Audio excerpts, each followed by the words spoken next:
Good morning everyone. आज हम pulse generator कैसे यूज़ करना है मैटलैब के अंदर वो हम सीखेंगे। First of all pulse generator use क्यों होता है। ओके, तो अगर हम पल्स जनरेटर की बात करते हैं तो उसके अंदर हमारे पास क्या है कि पल्स जनरेटर यानी क्या, पल्सेस को जनरेट करना। अब हम मेनली अगर हम पावर इलेक्ट्रॉनिक्स की बात करते हैं तो वहाँ पे हमारे पास डिफरेंट डिफरेंट कन्वर्टर्स होते हैं, जैसे बक कन्वर्टर हो गया, बूस्ट कन्वर्टर हो गया, बक बूस्ट कन्वर्टर हो गया। अगर हम इन्वर्टर की बात करते हैं तो वहाँ पे हमारी जो भी स्विचेस होती है, कंट्रोलेबल स्विचेस, जैसे आईजीबीटी हो गई, बीजेटी हो गई, okay, which is again used in DC to DC converter.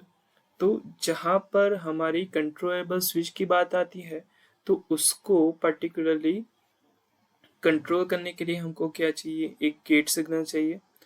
तो मैटलैब के अंदर जो गेट सिग्नल हमें देना होता है वो हम किसके यूज से दे सकते हैं, पल्स जनरेटर के यूज से। तो बेसिक हम यहाँ पर एक एग्जांपल कंसिडर करते हैं पल्स जनरेटर को समझने के लिए। तो यहाँ पे हम एक डीसी वोल्टेज सोर्स लेंगे,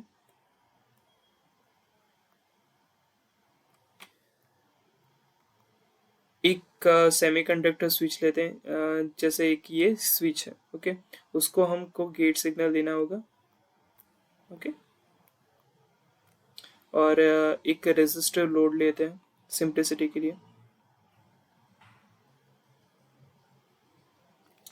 ये इसका सप्लाई वोल्टेज हम वीएस कंसिडर करते हैं। ये आपका रेजिस्टर लोड है, ओके। यहाँ पे स्विचेस जो भी है वहाँ पे आप कोई भी स्विच कंसिडर कर सकते हो, but it must be your semiconductor switch. Semiconductor switch यानी क्या कि जिसको आप कंट्रोल कर सको। अगर मैं एक कंसिडर करता हूँ कि ये एक स्विच है, okay, diode is also consider the switch, but वो क्या है कि उसके अंदर आप यहाँ पे सप्लाई दोगे, यानी यहाँ से अगर आप पॉजिटिव करंट फ्लो करवाते हो तो उस कंडीशन में ये आपका टर्न ऑन होगा। अगर आप रिवर्स डायरेक्शन में उसको यहाँ पे टर्न ऑन करवाते हो तो वो क्या होगा, ऑफ कंडीशन में चला जाएगा, ओके। तो ये मेनली क्या है कि ये कंट्रोलेबल स्विच नहीं है। बट अगर हम क्या कंसिडर करते हैं कि चलिए एक थायरिस्टर को कंसिडर करते हैं, okay. If we consider the diode, then its terminal are anode and this terminal is considered cathode, okay। अगर हम बात करते हैं कि थायरिस्टर तो उसके अंदर भी सेम एनोड आता है, यहाँ पे हमारा कैथोड आता है, ओके। और सॉरी, कैथोड, ओके। और एक जो गेट सिग्नल आता है वो आपका क्या होता है, यहाँ पर एक third terminal consider as the gate signal, okay, gate terminal. तो जब भी हम क्या करते हैं कि यहाँ पे गेट सिग्नल देंगे तो वो आपका पर्टिकुलरली जो भी थायरिस्टर होगा वो ऑन होगा। सेम अगर हम आईजीबीटी की बात करते हैं तो वहाँ पे भी आपका कंट्रोलेबल सिग्नल होता है। बीजेटी की बात करते हैं तो उसमें भी आपका कंट्रोलेबल सिग्नल होगा। और अगर हम दूसरे सेमीकंडक्टर जो भी स्विचेस अगर हम कंसिडर करते हैं तो उस कंडीशन में भी हमें क्या देना होगा, एक कंट्रोल सिग्नल देना होगा। तो पर्टिकुलरली यहाँ पर ये एक जनरलाइज हम स्विच कंसिडर कर रहे हैं। तो जब भी हम क्या करते हैं कि हम गेट सिग्नल देंगे तो उस कंडीशन में हमारा क्या होगा कि हमारा सोर्स से हमारे लोड में एनर्जी पास होगा, ओके। यानी अगर हम जैसे मान लीजिए कि यहाँ पे हमने अभी गेट पास नहीं दिया, वहां तक ये सप्लाई करंट रुकेगा। उसके बाद गेट, जैसे गेट सिग्नल हम प्रोवाइड करते हैं तो हमारा सप्लाई करंट यहाँ से फ्लो होने के बाद, रेजिस्टिव लोड में से फ्लो होने के बाद हमारा मेन सप्लाई वोल्टेज के पास रिटर्न होता है, ठीक है। तो इस तरह हमें क्या मिलेगा कि हमारे पास ये पर्टिकुलरली सर्किट आपका क्लोज टू कंडीशन में होगा और उसी कंडीशन में हमें रेजिस्टर लोड के अक्रॉस में वोल्टेज मिलेगा, ठीक है। Now we quickly move forward to the MATLAB simulation,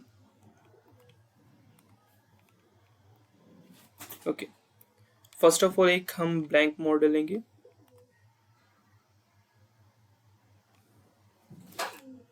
अभी हमें क्या चाहिए, डिफरेंट डिफरेंट एलिमेंट्स चाहिए। एक डीसी वोल्टेज सोर्स हमें चाहिए होगा। तो जब आप इनिशियली ओपन करते हो मैटलैब को उसके बाद हमें एक ब्लैंक मॉडल सिलेक्ट करने के बाद जो पर्टिकुलरली लाइब्रेरी पे अगर आप क्लिक करते हो तो इस तरह का कोई इंटरफेस आपको देखने के लिए मिलेगा, जिसके अंदर क्या है कि हमें एक डीसी वोल्टेज सोर्स चाहिए। तो वो सिमस्केप के अंडर में आता है। सिमस्केप के अंदर अगर हम यहाँ पे देखें तो बहुत सारे यहाँ पे ऑप्शन देखने के लिए मिलेंगे। ओके, हमारे पास यहाँ पे एक ब्लॉक है इलेक्ट्रिकल, उसके ऊपर हम क्लिक करते हैं। उसके बाद उसके अंदर स्पेशलाइज पावर सिस्टम करके एक ब्लॉक होगा, उसके ऊपर हम क्लिक करते हैं। और उसके अंदर यहाँ पर जितने भी आपको कंपोनेंट दिख रहे हैं उसका ही यूज़ करके हम क्या करेंगे कि पर्टिकुलरली पल्स जनरेटर की कंपोनेंट हम लेंगे। फर्स्ट ऑफ ऑल यहाँ पे हमारे पास सोर्सेज का एक ब्लॉक है, वहाँ से हम डीसी वोल्टेज सोर्स एक नए ब्लैंक मॉडल के अंदर हम ऐड कर रहे हैं। उसके बाद हमें क्या चाहिए, एक स्विच चाहिए। ओके, तो स्विच किसके अंडर में आता है, पावर इलेक्ट्रॉनिक्स के अंडर में। तो पावर इलेक्ट्रॉनिक्स के अंदर यहाँ पे डिफरेंट डिफरेंट यहाँ पे हमें कुछ स्विचेस देखने के लिए मिलती हैं। Okay, you can choose any switches like ideal switch, IGBT और डायोड और मॉसफेट। ओके, जो आपको स्विच कंसिडर करनी है ओके वो आप कंसिडर कर सकते हो। For now I am considering the IGBT और डायोड स्विच। ओके, नाउ दो एलिमेंट हमको मिल गए। आफ्टर देन हमें क्या चाहिए, एक रेजिस्टिव लोड चाहिए। तो उसमें पैसिव करके यहाँ पे एक कंपोनेंट है, ओके सॉरी ब्लॉक है, उसके अंदर हम क्या करते हैं कि एक सीरीज आरएलसी ब्रांच हम लेंगे। Okay, because we have resistance value. Okay, अगर आपके पास कोई एक्टिव पावर, रिएक्टिव पावर या ऐसा कुछ आपके पास है अवेलेबिलिटी, ओके कुछ वैल्यूज उस फॉर्म में अवेलेबल है, तो उस कंडीशन में आप सीरीज आरएलसी लोड को कंसिडर कर सकते हो ना। ये हमारे पास अवेलेबल है, ठीक है। ओके, तीन चीज़ें मिल गई। ओके, अभी हम क्या करते हैं कि इसको कनेक्ट करते हैं, ठीक है। यहाँ पे इसको रोटेट करने के लिए आप डायरेक्टली कंट्रोल आ क्लिक कर सकते हो। यहाँ पे हमारा तीन टर्मिनल है आईजीबीटी का, okay, collector, emitter and gate, and M is consider as your measurement terminal. Okay, यहाँ पे हम उसको क्लोज लूप कंडीशन में कनेक्ट कर देते हैं। ओके, नाउ अभी भी हमको क्या चाहिए कि हमको मेनली पल्स जनरेटर तो आपने लगा दिया, sorry pulse generator is remaining again. Pulse generator आपको यहाँ पे सिम्यू लिंक के अंदर ये सोर्स जो भी पर्टिकुलरली डायरेक्टरी है वहाँ से हमको मिल जाएगा। ओके, यहाँ पे पल्स जनरेटर हम सिलेक्ट करते हैं। अब मेनली क्या है कि हमको पल्स जनरेटर की यूज़ करके क्या देखना है कि आउटपुट वोल्टेज देखना है। तो उसके लिए आप क्या कर सकते हो कि सेंसर एंड मेजरमेंट करके एक ब्लॉक होगा, वहाँ पे हम एक वोल्टेज मेजरमेंट करके एक ब्लॉक होता है, ओके वो हम कंसिडर करते हैं। It is just like your voltmeter. Now we move forward to the main Simulink model. Okay, I am directly connected this pulse generator to this gate terminal. Now voltage measurement is connected across the RLC branch। Okay, अब यहाँ पे मेरे को source voltage भी major करना है। Okay, उसको मैं रोटेट कर देता हूँ। नाउ अगर हम यहाँ पे कंसिडर करें तो वोल्ट मीटर के जो टर्मिनल है वो यहाँ पे पॉजिटिव नेगेटिव दिख रहे हैं, यहाँ पे नेगेटिव पॉजिटिव दिख रहे हैं। ओके, अब नॉर्मली क्या होता है कि अगर आप जैसे ही ऐसे कुछ मेजरमेंट ब्लॉक को या किसी अदर एलिमेंट को अगर आप रोटेट करते हो और उसकी साइन इस तरह आपकी चेंज हो जाती है, तो आप नॉर्मल सीक्वेंस को लाने के लिए लाइक अपर जो भी टर्मिनल है वो पॉजिटिव करना है, लोअर टर्मिनल नेगेटिव करना है, तो उस कंडीशन में आप वो भी मॉडिफाई कर सकते हो। उसको जस्ट आप राइट क्लिक करिए, just wait a minute. Okay, after then वहाँ पे फॉर्मेट में आप जाके वहाँ पे आप फ्लिप ब्लॉक के अंदर जाके वहाँ पे अप टू डाउन कर सकते हो, ठीक है।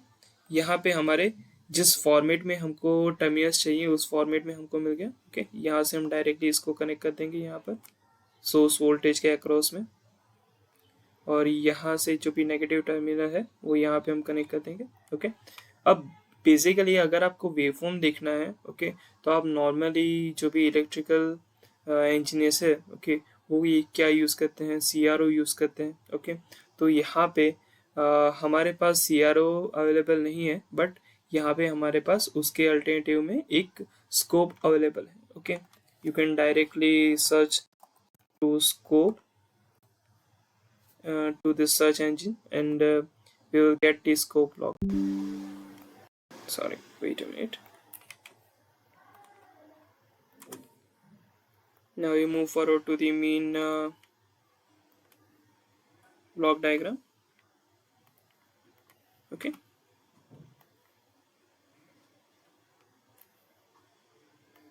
initially we are considering the supply voltage. The second input terminal to the scope block is your output voltage. Now we don't need RLC branch. Okay, it means we don't need the R, L and C elements. We only require the resistor load. So यहाँ पे हम सिर्फ resistive load को consider करते हैं। यहाँ पे इसका वैल्यू हम 10 ओम कर देते हैं, ठीक है। और यहाँ पे सप्लाई वोल्टेज जो भी है वो 100 वोल्टेज बाय डिफॉल्ट है, तो 100 वोल्टेज ही हम इसको कंसिडर करते हैं। नाउ अब मेनली क्या है कि आपने सिम्युलिंक एलिमेंट यूज किए हैं। ओके, तो सभी सिम्युलेंट एलिमेंट्स के लिए एक ब्लॉक होता है पावर GUI। ओके, अब पावर GUI क्या है? Power GUI is power graphical user interface which used to simulate this kind of model।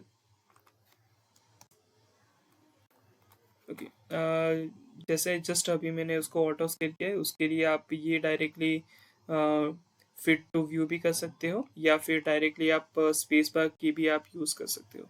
Now we discuss the pulse generator. अब पल्स जनरेटर जैसे ही आप ओपन करते हो तो इस तरह का कुछ विंडो आपका ओपन होगा। क्योंकि नॉर्मली जो भी आपका पल्स होता है गेट सिग्नल होता है। ओके, तो उसके लिए जो मिनिमम एम्पलीट्यूड की वैल्यू होती है वो 1 रखी जाती है। अब मेनली क्या है कि स्विचेस जो भी होती हैं सेमीकंडक्टर स्विचेस, तो उसकी स्विचिंग फ्रीक्वेंसी होती है। तो मेनली अभी की कंडीशन में सिर्फ सिंपल एक जो भी 50 हर्ट्स की स्विचिंग फ्रीक्वेंसी अभी हम कंसिडर कर रहे हैं। तो अगर हम इस 50 हर्ट्स की स्विचिंग फ्रीक्वेंसी कंसिडर करनी है, तो उस कंडीशन में आप सभी लोगों को पता होगा कि हमारे पास एक इक्वेशन होता है कि T is equal to 1/f और F is equal to 1/t। Your frequency is inversely proportional to your time. So अगर हम इसको कंसिडर करते हैं तो 1/50 हमें करना पड़ेगा। अगर हम 1/50 कहते हैं तो हमारा मेनली टाइम कितना मिलेगा हमको? 0.02। ठीक है, तो यहाँ पे हमारा जो भी ब्लॉक है, ओके, वहाँ पे हम क्या लिख सकते हैं? 1/50 भी लिख सकते हो, ओके, या 0.02 भी लिख सकते हो। अगर आपको स्विचिंग फ्रीक्वेंसी 1 किलोवाट्स करनी है तो आप डायरेक्टली 1/1000 यहाँ पे लिख सकते हो। ठीक है, अभी की सिंप्लिसिटी के लिए हमें सिर्फ यहाँ पे period is equal to 1/50 hertz के लिए मैंने स्विचिंग फ्रीक्वेंसी दिया है, इसलिए 1/50 लिखा है। Okay, you can also modify it depending upon your application। अब pulse width, अब मेनली pulse width क्या कहता है कि अगर आपका 0.02 मेनली आपका टोटल टाइम है, ठीक है, ये आपका टोटल टाइम आपका 0.02 सेकेंड है, तो उसके अंदर से आपको स्विचेस कितने टाइम के लिए ऑन रखना है। ओके, अगर मैं कंसिडर करता हूँ कि ये पूरा जो भी टोटल टाइम है वो 100% है, उसके अंदर से मेरे को कितने परसेंटेज में सप्लाई वोल्टेज को लोड वोल्टेज के साइड आपको पास करना है, तो उस कंडीशन में आप पल्स विड्थ को कंसिडर कर सकते हो।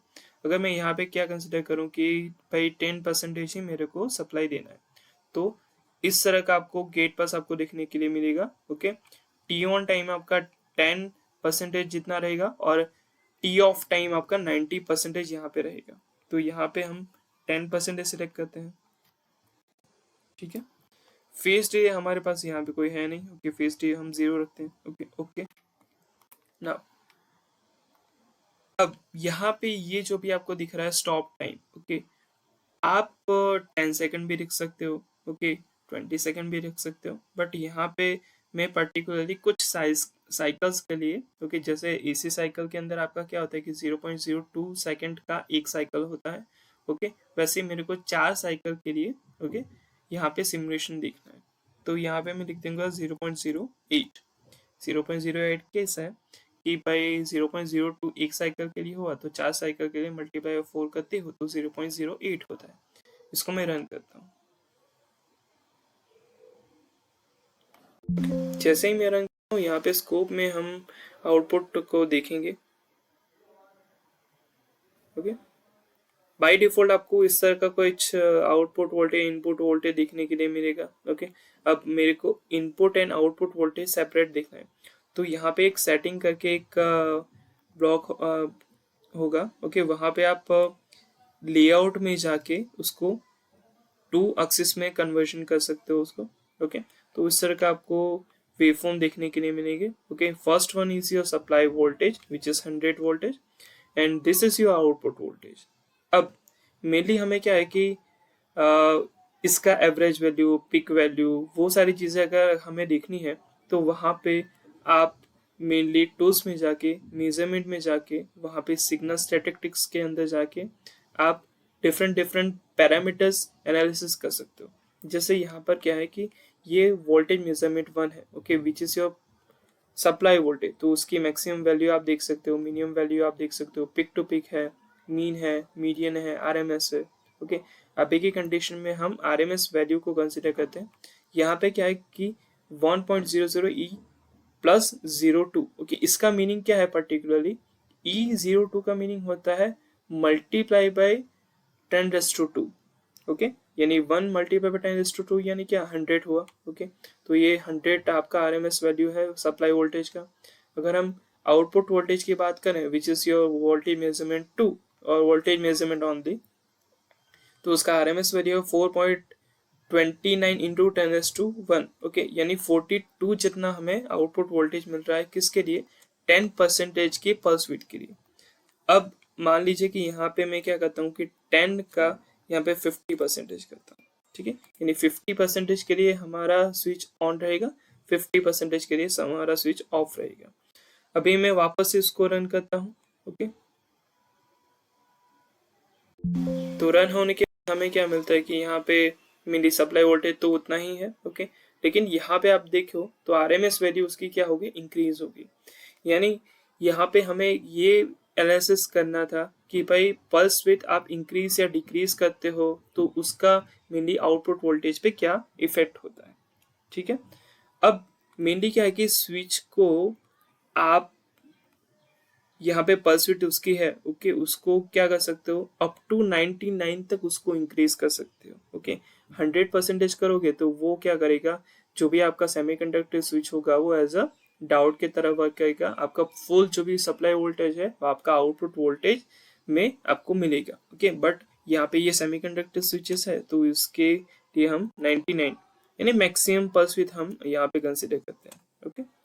तो अभी जैसे ही मैं रन करता हूँ तो वो नियर अबाउट हमारा क्या होना चाहिए कि ऑलमोस्ट 100 वोल्टेज आना चाहिए, ओके। आप अगर आप देख सकते हो तो हमारा 90% तक ये ऑन है, उसके बाद ये सिर्फ 10% के लिए ऑफ है। अगर हम बात करते हैं आरएमएस वैल्यू की तो वो नियर अबाउट 92 वोल्टेज जितना हमको मिल रहा है, ओके ना। अब मेनली ये तो हमें एनालिसिस पता चल गया, ओके। इसको मैं क्लोज कर देता हूँ। अब जितने भी आपने वेवफॉर्म देखे होंगे वो बाय डिफॉल्ट इस फॉर्म में होते हैं, बट नॉर्मली जब भी हमको वेवफॉर्म की बात होती है तो वो ब्लैक एंड वाइट फॉर्म में होना चाहिए, ओके। यानी इन दिस स्टैंडर्ड फॉर्म। सो उसके लिए आप क्या कर सकते हो कि उसको पर्टिकुलरली ये जो भी आपका विंडो है उसको राइट क्लिक करके कॉन्फ़िगरेशन पैरामीटर है, स्टाइल है, print to display to figure है, वहाँ पे स्टाइल में आपको जाना होगा। उसके वहाँ पे फिगर कलर होगा कि फिगर कलर आपका क्या अभी ब्लैक है तो उसको हम वाइट कर देते हैं, ठीक है।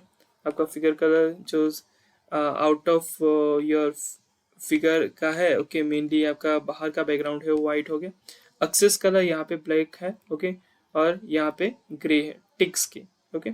यहाँ पे हम इसको वाइट कर देते हैं, इसको यहाँ पे ब्लैक कर देते हैं, ठीक है।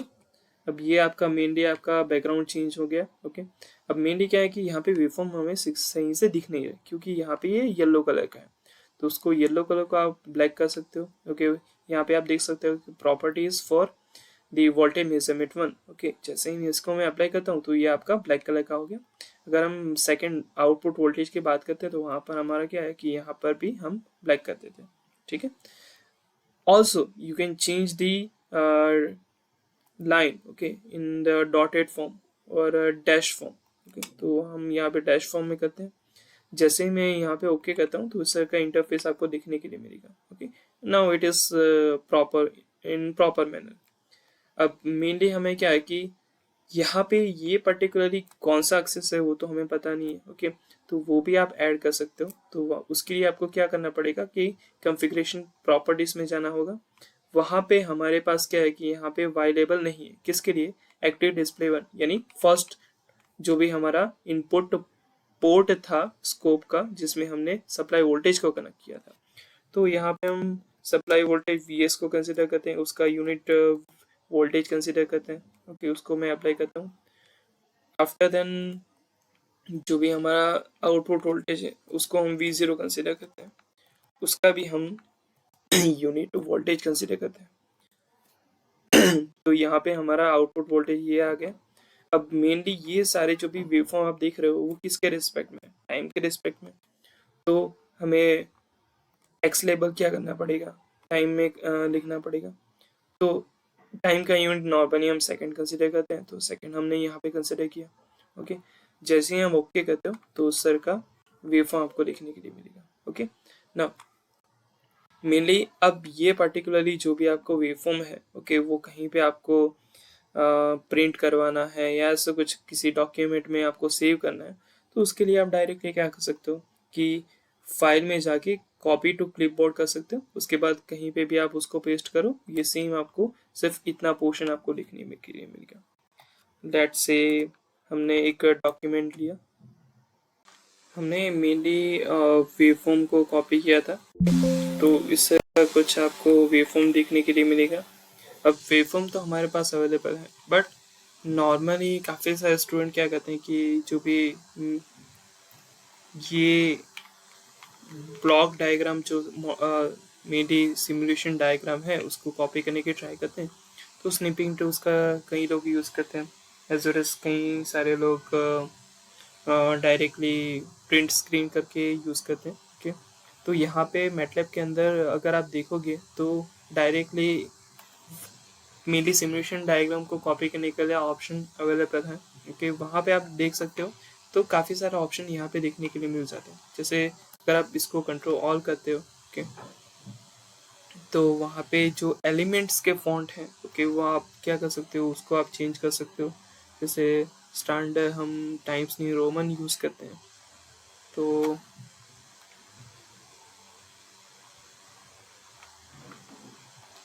इसको हम सिलेक्ट कर सकते हैं। एज वेल एज हम 12 स्टैंडर्ड साइज कंसिडर करते हैं। आफ्टर टाइम अगर हम कंसिडर करें तो मेनली जो भी हमारा फॉन्ट है उसको हम बोल्ड कर सकते हैं। उसके बाद अगर हम इसको स्क्रीन को सेव करना चाहते हैं, ओके, तो उसके लिए आप स्क्रीनशॉट में जाके सेट बिटमैप टू क्लिपबोर्ड पे क्लिक करिए। ओके, आपका मेनली जो भी सर्किट डायग्राम है वो कॉपी हो चुका है, यहाँ पे आप उसको पेस्ट कर सकते हो। ओके, तो इस प्रोसीजर से आपको क्या मिलेगा कि मेनली आप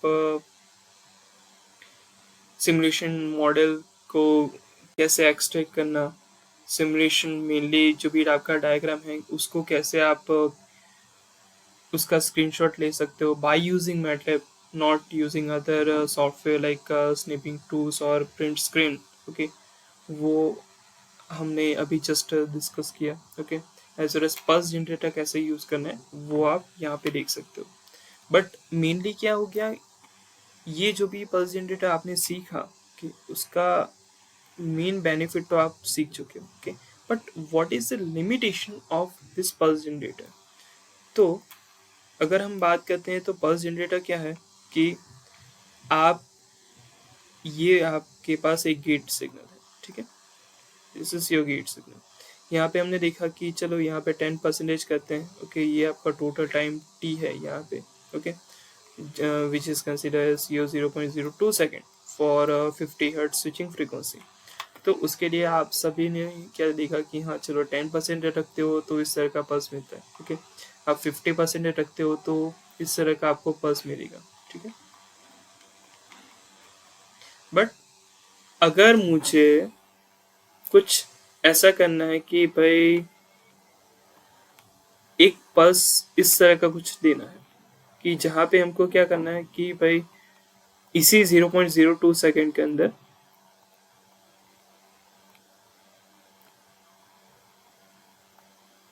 कुछ 10 सेकेंड के लिए उसको मैंने ऑन किया, ओके, आफ्टर देन कुछ सेकंड के लिए उसको मैं ऑफ रखना चाहता हूँ, और उसके बाद अगेन कुछ सेकंड के लिए उसको मैं ऑन रखना चाहता हूँ, और कुछ सेकंड के लिए ऑफ रखना चाहता हूँ, अगेन कुछ सेकंड के लिए मैं क्या करना चाहता हूँ, ऑन रखना चाहता हूँ, ओके।